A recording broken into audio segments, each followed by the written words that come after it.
अगर कंपाउंडिंग की जाती है सर, तो इस कंपाउंडिंग के या कॉम्प्रोमाइज़ेस के जो कि लीगल तरीके से किया गया है, उनके लीगल कंसिक्वेंसेस क्या होते हैं?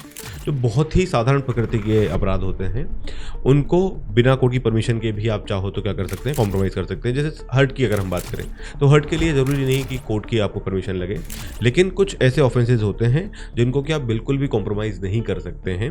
उनमें से आते हैं जैसे रेप के केसेस की हम बात कर लें, मर्डर केसेस की हम बात कर लें, क्योंकि ये सोसाइटी को इफ़ेक्ट करने वाले ऑफेंसेस माने जाते हैं।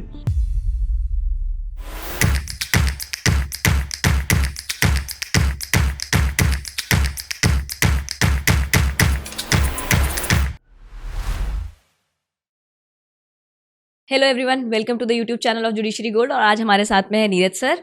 आज हम डिस्कस करने वाले हैं एक बहुत इंपॉर्टेंट टॉपिक क्रिमिनल लॉ का, जहां पे हम बात करेंगे कि कौन से ऐसे क्रिमिनल केसेस हैं जिनमें कॉम्प्रोमाइजेज हो सकते हैं, if at all compromise possible है क्रिमिनल केसेस में। तो सर, मेरा सबसे पहले आपसे सवाल ये है कि क्या क्रिमिनल केसेस में कॉम्प्रोमाइज़ किया जा सकता है, और अगर किया जा सकता है तो कौन सा ऐसा प्रोविजन है लॉ का जो प्रिस्क्राइब करता है, और कौन से केसेज जिनमें कॉम्प्रोमाइजेज पॉसिबल है? देखिए, जब हम बात करते हैं क्रिमिनल केसेस की, तो सीआरपीसी का सेक्शन 320 और बीएनएस का सेक्शन 359 जो है वो बात करते हैं ऑफेंसेस को कंपाउंड किया जा सकता है। तो यहाँ पर दो लिस्ट आपको देखने को मिलेंगी जो आईपीसी या बीएनएस के ऑफेंसेस के बारे में बात करते हैं कि without the permission of court कब ऑफेंसेस को कंपाउंड किया जा सकता है, and with the permission of court कब ऑफेंसेस को कंपाउंड किया जा सकते हैं। जो बहुत ही साधारण प्रकृति के अपराध होते हैं, उनको बिना कोर्ट की परमिशन के भी आप चाहो तो क्या कर सकते हैं, कॉम्प्रोमाइज़ कर सकते हैं। जैसे हर्ट की अगर हम बात करें, तो हर्ट के लिए ज़रूरी नहीं कि कोर्ट की आपको परमिशन लगे, लेकिन जब हम बात करते हैं ग्रीवियस हर्ट की, तो with the permission of court आप चाहो तो उनको कॉम्प्रोमाइज़ कर सकते हैं। लेकिन कुछ ऐसे ऑफेंसेस होते हैं जिनको कि आप बिल्कुल भी कॉम्प्रोमाइज़ नहीं कर सकते हैं। उनमें से आते हैं जैसे रेप के केसेस की हम बात कर लें, मर्डर केसेस की हम बात कर लें, क्योंकि ये सोसाइटी को इफ़ेक्ट करने वाले ऑफेंसेस माने जाते हैं। इसीलिए कुछ ऑफेंसेस को बिल्कुल भी कॉम्प्रोमाइज़ या कंपाउंड नहीं किया जा सकता है। सो सर, अगर हम कंपाउंड नहीं कर सकते हैं तो क्या और कोई ऑल्टरनेटिव है हमारे पास में ऐसे देखिए केसेस के सिचुएशन में? देखिए जब हम बात करते हैं कि अगर उन लिस्ट के बाहर अगर कोई ऑफेंसेस हैं, तो उनको कंपाउंड नहीं किया जा सकता है। लेकिन सीआरपीसी का सेक्शन 482 जो है वो inherent power of high court के बारे में बात करता है।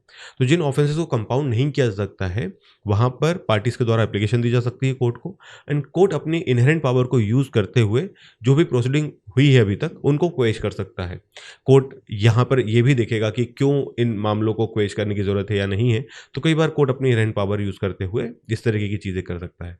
इसके अलावा एक और तरीका है जो कई बार आपको प्रैक्टिस में देखने को मिलेगा, जो कि सही तरीका है भी नहीं, अगर कहा जाए तो लीगल तरीका भी नहीं है। क्या होता है कि कई बार ऐसी सिचुएशन होती है कि आउटसाइड कोर्ट सेटलमेंट हो जाता है, एंड जो पार्टीज़ हैं उनको लगता है कि आगे केस नहीं चलाना है और हमें हाई कोर्ट भी नहीं जाना है क्वेश कराने के लिए। तो फिर वो क्या करते हैं कि विटनेसेस से बयान बदलवा देते हैं। तो जब विटनेसेस ही अपने बयानों से पलट जाते हैं, तो फिर केस का जो डिसीजन है वो उसी आधार पर आता है। तो ये भी एक तरीका जो है वो यूज़ किया जाता है। Basically evidence tampering, witness hostile, ये सारी हाँ। चीज़ें हम कह सकते हैं, जो कि लीगल नहीं है, तो इन्हें ना प्रैक्टिस किया जाए, ना हम इन्हें एंडोर्स करते हैं। अगर कंपाउंडिंग की जाती है सर, तो इस कंपाउंडिंग के या कॉम्प्रोमाइजेस के जो कि लीगल तरीके से किया गया है, उनके लीगल कंसिक्वेंसेस क्या होते हैं? देखिए, जब भी कोई ऑफेंस कंपाउंड किया जाता है, तो जो भी अक्यूज्ड है उसका अक्यूटल माना जाएगा इसको। तो the effect of compounding is acquittal of accused.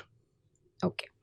सो अगर हम सम अप करें इस पूरे के पूरे पॉडकास्ट को, तो हमारे पास में with regards to the compromise of criminal cases 3-4 बातें इंपॉर्टेंट निकल करके आती हैं। सबसे पहली बात, 3 कैटेगरी ऑफ ऑफेंसेज हैं जो कि क्रिमिनल लॉ में प्रोवाइड करे गए हैं। उनमें से कुछ कैटेगरी ऑफ ऑफेंसेज हैं जिनमें कंपाउंडिंग पॉसिबल ही नहीं है, और ऐसे ऑफेंसेस पब्लिक नेचर के होते हैं ज़्यादातर, जैसे डकैती, मर्डर्स, रेप्स। दूसरा कैटेगरी ऑफ ऑफेंसेज है जहां पर आप बिना कोर्ट की परमिशन के कॉम्प्रोमाइज कर सकते हैं। ये थोड़े कम ग्रीवियस नेचर के होते हैं, छोटी मोटी मारपीट, हाथापाई। तीसरा कैटेगरी है वो केसेस की जहां पर आप कॉम्प्रोमाइज तो कर सकते हैं, लेकिन कोर्ट की परमिशन के बिना कॉम्प्रोमाइज नहीं हो सकता, यानी कि आपको कोर्ट से परमिशन लेना पड़ेगा, तभी आप कॉम्प्रोमाइज कर पाएंगे। दूसरी इंपॉर्टेंट बात, अगर कॉम्प्रोमाइज होता है एक लीगल तरीके से, तो उस कॉम्प्रोमाइज का नतीजा ये निकलेगा कि जो अक्यूज था वो अक्विटेड माना जाएगा, यानी कि उसे बाइज्जत बरी माना जाएगा। तीसरी और आखिरी इंपॉर्टेंट बात यह है कि रिसेंटली नवंबर 2024 में सुप्रीम कोर्ट ने एक बहुत इंपॉर्टेंट जजमेंट के साथ में इस बात को वापस से अपहोल्ड किया था कि कुछ केसेस में आप कॉम्प्रोमाइज कभी भी नहीं कर सकते। केस का नाम था Ramji Lal Bairwa versus state of Rajasthan 2024। ये केस था पॉक्सो की एक धारा पर, जहां पर एक स्कूल टीचर के ऊपर अपनी ही स्टूडेंट के साथ में सेक्सुअल असॉल्ट का आरोप लगा था। कुछ समय बाद पाया गया कि टीचर और जो विक्टिम के पेरेंट्स हैं उनके बीच में कॉम्प्रोमाइज हो गया है, लेकिन सुप्रीम कोर्ट ने इस चीज़ को कंप्लीटली डिस्कार्ड करा और सुप्रीम कोर्ट ने क्लियरली कहा कि ऐसे अपराध जो कि एक रिपल इफेक्ट क्रिएट करते हैं सोसाइटी के अंदर, यानी कि सोसाइटी एट लार्ज को हैम्पर करते हैं, सोसाइटी एट लार्ज को इफेक्ट करते हैं, ऐसे ऑफेंसेस को हम पब्लिक ऑफेंसेस मानेंगे और ऐसे पब्लिक ऑफेंसेस में हम कभी भी कॉम्प्रोमाइज़ नहीं कर सकते हैं। सो इसी के साथ में आई गेस आप लोग को कंपाउंडिंग या कॉम्प्रोमाइज ऑफ ऑफेंसेस के बारे में चीज़ें समझ आ गई होंगी। ऐसे बहुत सारे इंटरेस्टिंग टॉपिक्स के लिए हमारे साथ जुड़े रहिए। Bye guys, make your day great and thank you Neeraj sir.